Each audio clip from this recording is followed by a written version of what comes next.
FOMO comes in a lot of different ways. There's this fear that if I'm not on the platforms, I'm not going to get the invites. I'm not going to see what's going on. You're listening to the Wow podcast. I'm Jennifer Robin. This content is for informational purposes only, not medical advice. Full disclosure in the description. Social media is woven into nearly every aspect of modern life. But do we really know how it's affecting our mental and emotional wellness?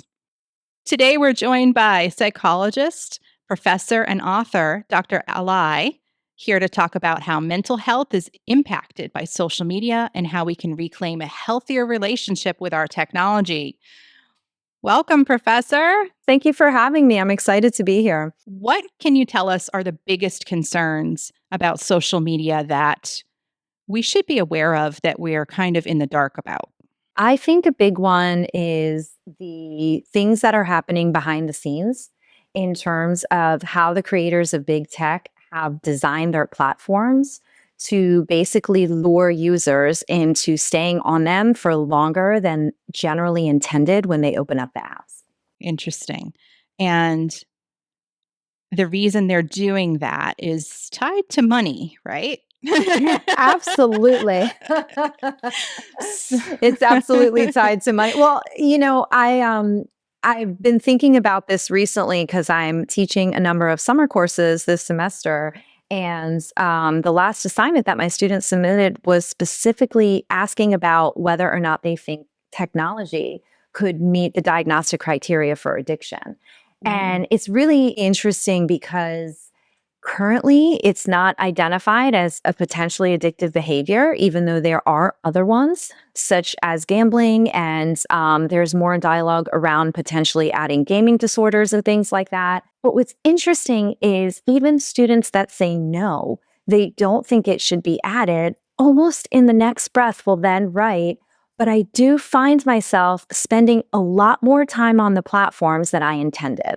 So a lot of times, these micro moments, we're opening up the apps, and before we know it, over an hour has passed. So there's something very alluring about what's embedded in the designs that makes it really challenging for users to kind of moderate how much time they're spending on the platforms and lose sight of time while they're on them as well. And so I think that's something we need to be talking about more because it's become so normalized for individuals to just kind of scroll through their phones. Yeah. I have not heard of it as an addiction, but that totally makes sense. I think if we consider some of the criteria we associate with addiction, in particular, lack of control in terms of our behaviors, negative outcomes, not being able to stop, even though it's having negative impacts on, let's say, my time management, my sleep, which is a big thing for young users in particular, relationships, distraction, for instance, things like that. And also, I kind of see this as akin to cravings when we're talking about substances. Obviously, it's not the same kind of chemical response necessarily, but if we're thinking about what we want to post or we're engaging in the world in a way where we're anticipating a particular photo or trip specifically because we want to post something, I think that's showing that we are being driven in our offline lives in certain ways based on what we're curating online. And that becomes a little sticky or potentially messy for users. Yeah. And you just brought up something I hadn't even thought of. My brain was more on the user scrolling, looking, but there is also that flip side of the people who are creating and constantly making content and walking around with a selfie stick as they go through life trying to capture the experience they're having, but they're not really having the experience.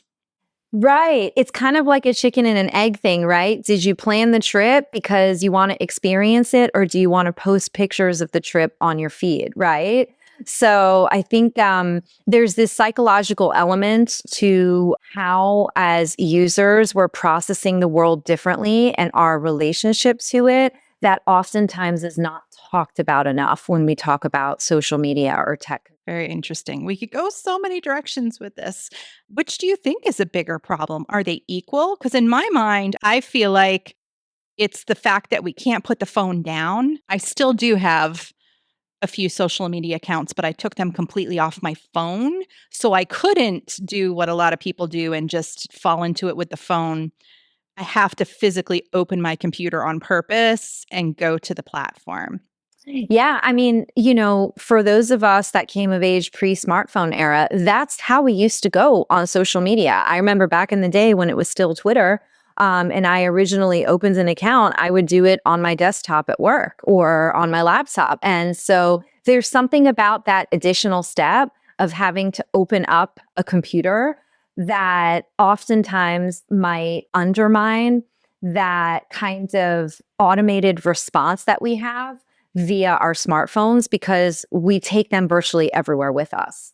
And a lot of times what happens, and this is something anecdotally I've heard a lot of my students share, they'll say they don't even realize sometimes that they're reaching for their phones, or they're not even necessarily conscious of the habit. And before they know it, they're scrolling through. And so there's definitely something to how automated we've become as users that I think one could make the argument that we also see that with other compulsive types of Yeah, behaviors. I absolutely see that.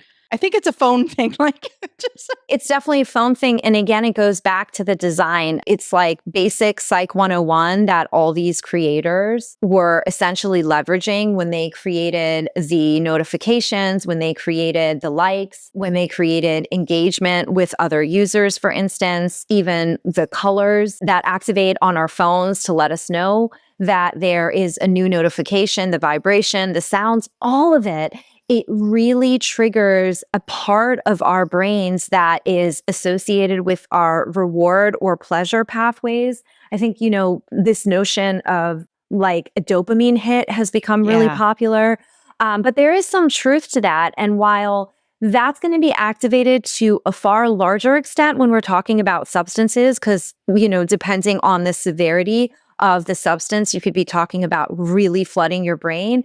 There's also that sense of pleasure or stimulation that our brains are experiencing when our devices are alerting us to a new notification that becomes very challenging to resist. Yeah. And that's the big thing because individuals think that it's just self-discipline or being more intentional.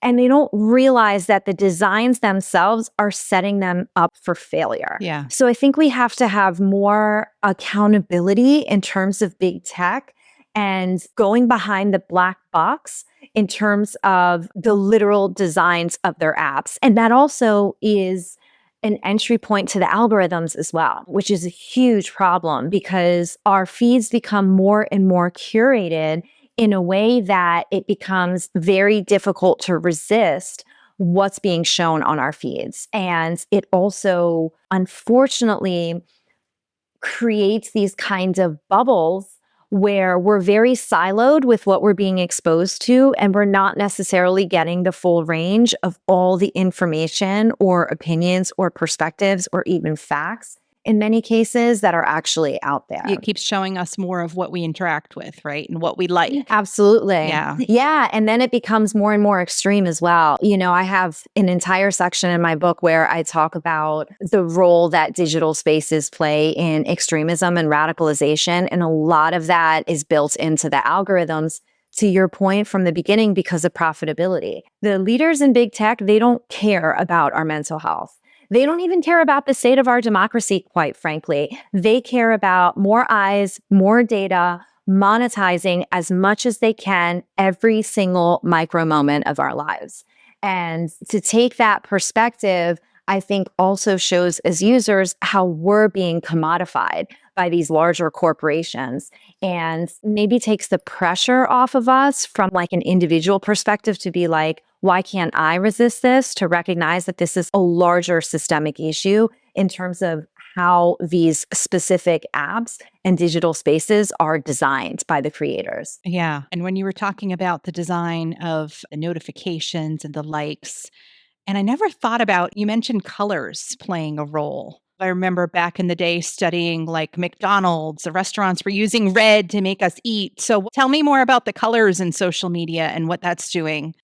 A lot of times the colors can create a sense of urgency in users that even though the notification isn't necessarily anything immediate, we might feel pressure to respond right away. There is a very strategic element to every aspect of the designs that we're seeing in terms of the different apps and things like that. So there's this very kind of deliberate strategic branding, color, letters, things like that, that consciously we're probably not attuned to, but on an unconscious level can be impacting our processing and how we engage with the different apps and platforms. Yeah.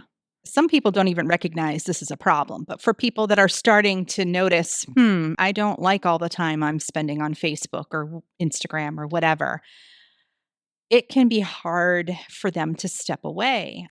I have people in my life who have quit Facebook like 3 or 4 times, and they'll say, "Oh, I'm on Facebook again." And I'll say, "Why?" And the response is, "Well, because that's the only place my friends are posting about their events, and now I'm missing information." And it's like a friend peer pressure thing. Like they're saying I'm not, interacting with them. I'm not getting invited to stuff. It's really tricky, especially for younger folks. People are still surprised when I tell them this. I'm not on any social media. Dun, dun, dun. Yeah. So thank you for finding me and inviting me to come on your podcast. Many, many years ago, I was asked to teach a graduate course at NYU, specifically entitled Psychology of Social Media. I started really doing a deep dive in terms of the literature and, psychologically what researchers were finding in terms of impact on mental health and wellness for social media users, where originally I was just like, okay, I'm going to take a pause. What we refer to as a digital detox, just take a break from the apps. I didn't delete the apps. Now, I also came of age at a time where one of the first social media sites I can remember is like Friendster and MySpace. So, you're talking about a very different digital environment back then and media ecosystem. When you were creating your profiles, it was on a laptop. This is pre-iPad, this is pre-smartphone, things like that. So at the time that I did the digital detox, Facebook and Twitter were the really prominent platforms. There was no Instagram yet. Meta wasn't as large as it is today. For instance, there was no TikTok and things like that. So I did the detox, and over time, I just realized I don't really need this in terms of wanting to more protect my mental health. And so eventually I just entirely deleted them. Now, what do users fear? Or what stops them from doing what I did, for instance? Again, as I mentioned, Instagram wasn't even around. So it's kind of like, I don't know what I'm missing. It's fine. Big one that you mentioned is FOMO. Yeah. And this is real. FOMO is also what compels users back on platforms. And FOMO, so fear of missing out, for those of you that aren't familiar with the acronym, FOMO comes in a lot of different ways. So there's this fear that if I'm not on the platforms, I'm not going to get the invites, I'm not going to see what's going on. FOMO can also be like, I want to know what's happening in terms of current events. And so I don't want to miss the most recent statement by our president, the most recent development in terms of pick your global conflict. And so individuals feel this pressure. And then also for some people professionally, there's FOMO. Yeah. If you're a journalist, if you're in politics, I've had grad students tell me, I don't know how I can develop professionally. Or specifically, they'll use the example of how am I supposed to share my writing or my work when I'm not on social media? And so that's really a cost benefit analysis. Probably the greatest pressure I've felt recently is since this most recent book was published. I've published other books in the past, but they were more for an academic audience. But this particular publication is meant to be for a larger audience. And it definitely is a challenge to promote it without being on the platforms. And so I have to do that cost benefit analysis of, is it worth the cost for me to go back on, the benefit that I might gain in terms of wider visibility? And I've decided it's not for me. I want there to be greater pressure on leaders in big tech to alter their platforms so that there are guardrails in place to protect users. And so that's one way that I feel like I can express my own political position by not participating. But it comes at a significant cost. I did a conference last summer and the participants wanted to stay in touch and they were like, okay, let's get on WhatsApp. I'm definitely left out sometimes of conversations. Now, what I do tell users who are concerned about that FOMO is individuals in my life that I have meaningful connections with, I'm still very much involved in getting updates on their lives and knowing what's going on. It's just people have to take that additional step to know, okay, she's not on social media. If I want to invite her to this party or I want to share this development about my kid or whatever the case is, they need to text or call me. So it interestingly does kind of filter out the more shallow relationships because there has to be more of an effort. But that's really challenging for younger individuals, like the notion of feeling left out. That's hard for them. And I understand that because they also are being socialized in a different age than I was. So I do this opt out myself. I don't necessarily recommend it for everyone because I realize it's not necessarily realistic depending on professionally where people are, personally, socially. You know, we have family in Iran. My mom stays in touch with them through Telegram. So I would never say don't do that. It's more about recognizing as individual users where our own boundaries are and what we can handle. And I think each user needs to kind of develop that on their own. But I'm really concerned about young users who don't have those skills that are basically being raised in an environment where being on devices has just become so normalized that they don't have any frame of reference that's not somehow filtered through some kind of screen. Yeah. And you brought up something that I was thinking about speaking with my friends who are podcasters and people who are in the wellness community as service providers. If you're not on social media, it's like, how does anyone even know what you have to offer or that you have a new podcast episode?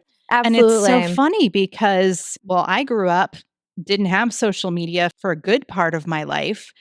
And I even had businesses back then while the internet was still young. And I'm like, what did we do back then that we're not doing now? It seems like you have to be on LinkedIn, Facebook, and Instagram if you are the company, basically, you know? Yeah, we have small business owners in my own family. Very good friends of mine are small business owners, and they're all leveraging social media in really effective ways. And so I would never say to them, don't do that. There is a bit of privilege embedded in saying, like, I'm able to be off all social media, right? Because that means you have access to other pipelines or potential sources of support that could potentially promote or market you, for instance. And so, yeah, I think that is a very legitimate concern. But I also think business owners that are using social media in that way, a lot of times they're better able to kind of draw that boundary where they know that they're using it for professional purposes. And so there's not as much of the blurring in terms of the personal and professional, although that's still really challenging because the same kind of metrics are compelling you in terms of your use. And there are a lot of business owners who feel like they have to reveal some aspects of their personal lives on social media to, you know, be relatable, and also because that's a common norm on social media. And so it can kind of blur those lines. And I think, you know, you have to have a fairly solid sense of self to not get really, really lured into a lot of the traps that we're seeing on these platforms. And can we talk a little bit about the mental impact of seeing everybody's perfect moments and their achievements and their lifestyle and what that's doing to all of us? Absolutely. It's not good for us, which I'm sure anecdotally, you know, most of us have experienced. It's funny because back in the day when we were applying to college or graduate school, we would get our letters in the mail. You kind of knew based on the envelope size whether you got in or not. And, you know, here's the thing, because I'm not on social media, I learn about all these trends and things that are going viral from my students. A really popular one is students posting videos now when they are anticipating emails regarding whether or not they got into college. And that's a really different experience than the personal, like waiting for the mail, for instance, and finding out on your own or maybe with your parents. And so we have this environment now where we're not just feeling the pressure that's imposed based on our own expectations or maybe the expectations of our loved ones, like our parents and things like that. But also we have this imagined kind of audience or viewers out there that can also impact how we respond to setbacks or failures.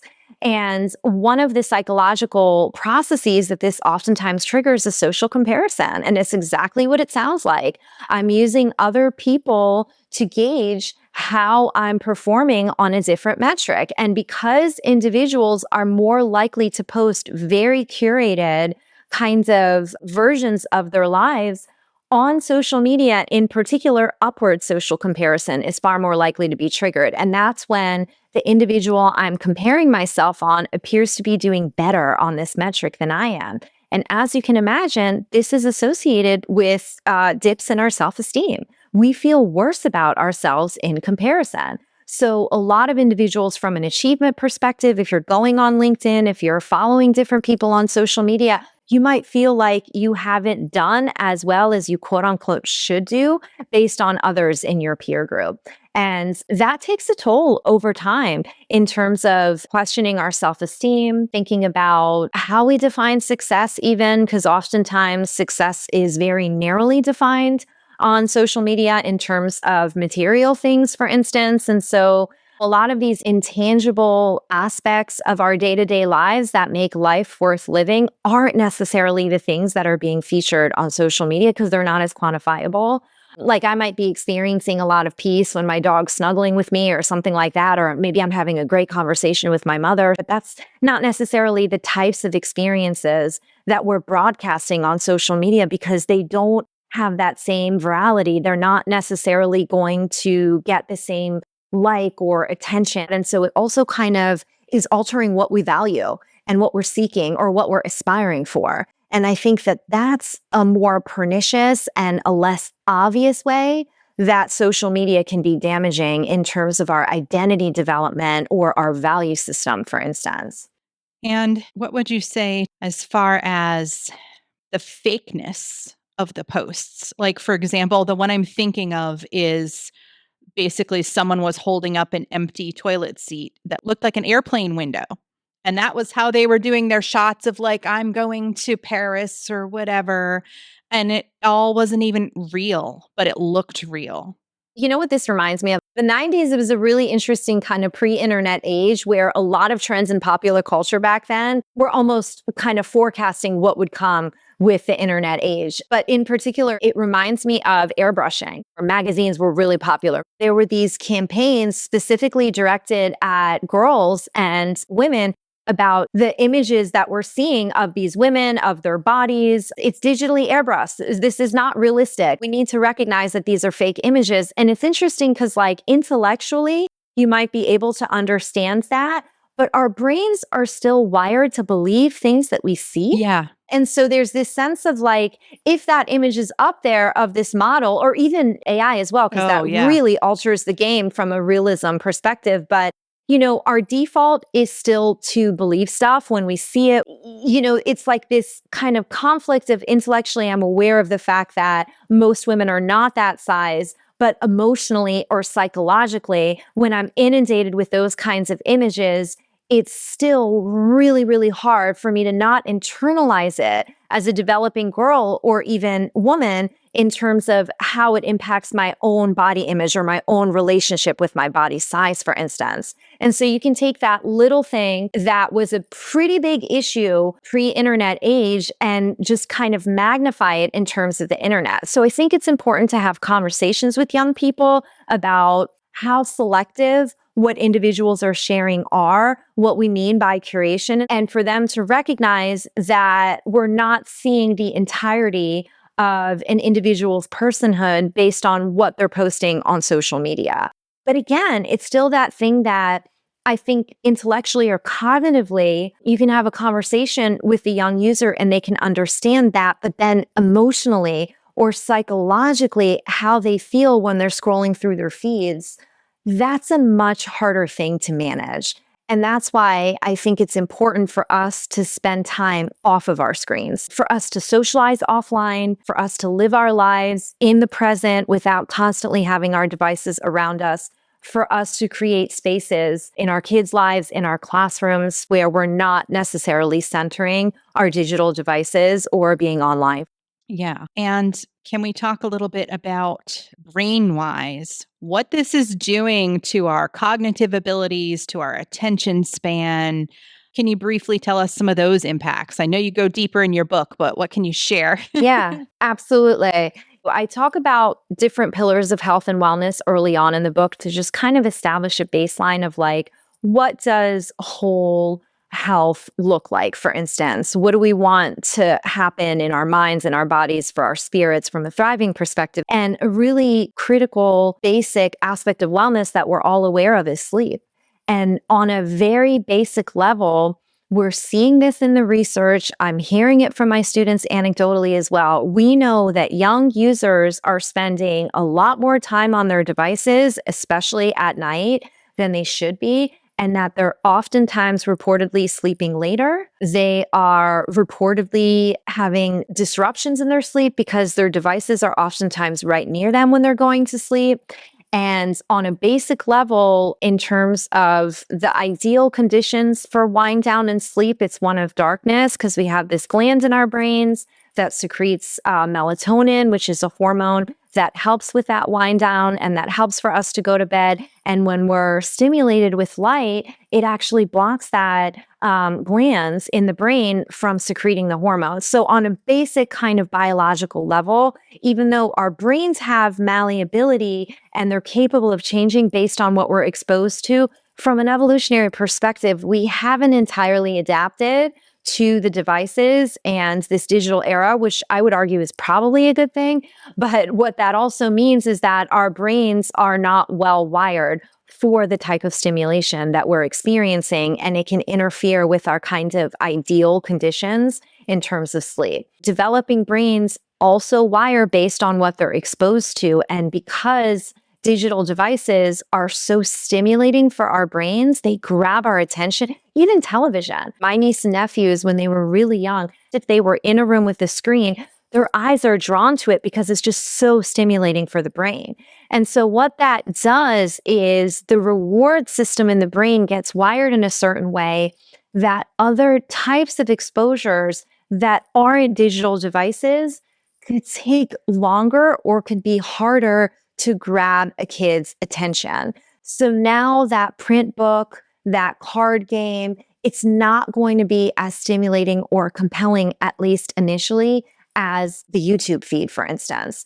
And, I have a joke because the kids growing up in our family, they're growing up digitally wired. They're not constantly on their devices, but they do have screen time.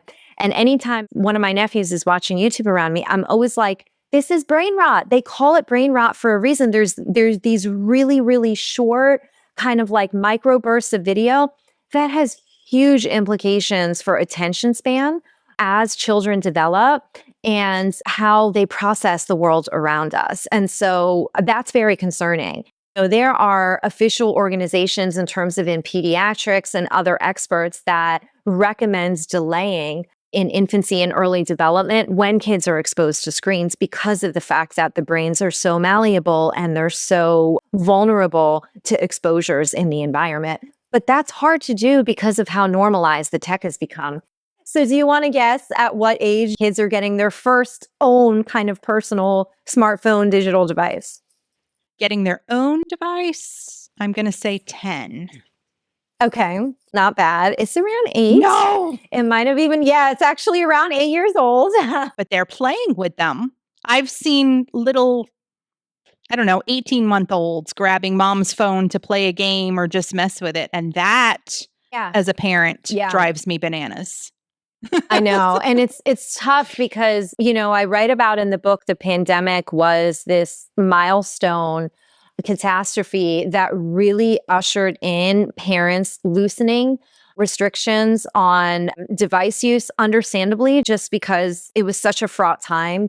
And that's actually when you saw a lot of tweens, pre-teens getting on TikTok because parents were like, oh, they're funny videos. It seems pretty benign content. And a lot of parents that had restrictions in place, just given the stressors of the pandemic, significantly loosened the reins. And the problem with that, and we know this as adults as well in terms of how we use tech, once you develop that habit, it becomes a lot more challenging to break it. It's really hard to unlearn things, especially the way that our brains are wired. That becomes really challenging. And I'm sure we've all witnessed little kids that get tantrums when their parents try to take their devices away from them. It's really challenging because the stimuli is it's so alluring and compelling. A lot of the prominent figures in tech specifically restrict their own kids from using their platforms, from using the iPad. Because they know how damaging it is. Yeah, absolutely. Exactly. They're fully aware of how damaging their algorithms are, but that's not stopping them from releasing them to young users and to the masses. And of course, AI just kind of raises the stakes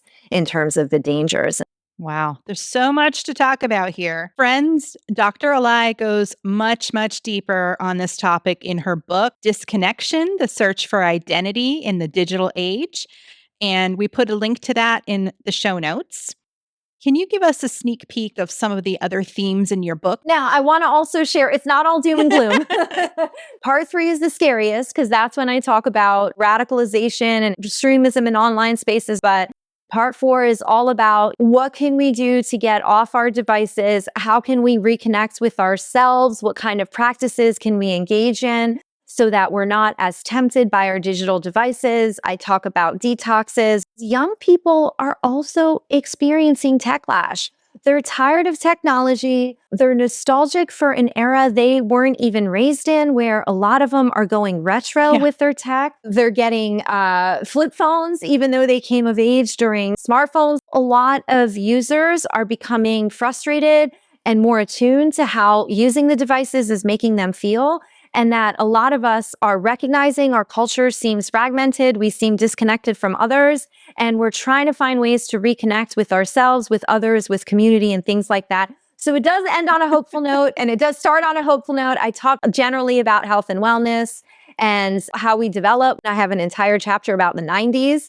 I get into reality television, the talk show era, and how all of that kind of set the stage for a lot of the things that trends in digital spaces. So it's a fun read. It's engaging. It's not all doom and gloom.